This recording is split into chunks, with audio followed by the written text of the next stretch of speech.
دا د کاپیسا ولایت مرکز محمود راقي سره په نږدې 100 کیلومترۍ کې پرته د الاسای ولسوالۍ اسکین دره ده. هغه سیمه چې په تیر کې د جګړو او ناخوالو له کبله یې خلکو آرام ژوند نه درلود. اوسیدونکي وایي د اسلامي امارت د بیا واکمنېدو راهیسې ژوند آرام شوی او هیڅ امنیتي ستونزه نه ده پیښه شوې. دوی زیاتوي د تیرو نږدو 15 کلونو راهیسې په سرتاسري امنیت او آرامه فضا کې ژوند کوي. ما خوش هستم از امارات اسلامی. در کدام پوسته که در اینجا است گزمه شب و روز برحال است، امنیت برقرار است، کدام گپ سخنی نیست. ما خوشحال هستم از این پوسته و از امارات اسلامی.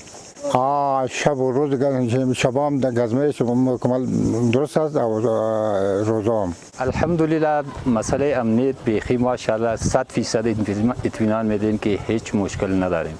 طرفای شب هم میگردن و طرفای روز هم انشاءالله. د کاپیسا امنیه قماندانۍ مسؤلین وایي د دغه ولایت په ټولو ولسوالیو کې امنیت تامین او خلک په آرامه فضا کې ژوند کوي. دوی زیاتوي د کاپیسا لرې پرتو سیمو کې امنیتي ځواکونو ته ګرځنده موټرسایکلونه ویشلي تر څو د خلکو ستونزو ته پر وخت رسیدنه وشي.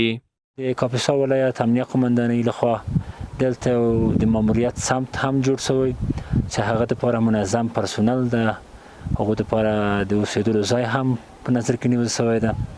هغه امنیتي ځواکونه اوس کولی شي چې د اسکین دره په مختلفو سیمو کې ګزمې ولري، د خلکو ستونزو او مشکلاتو ته په وخت سره رسیدنه وکړي، د جنایي جرمونو کنټرول لپاره منظم کار وکړي.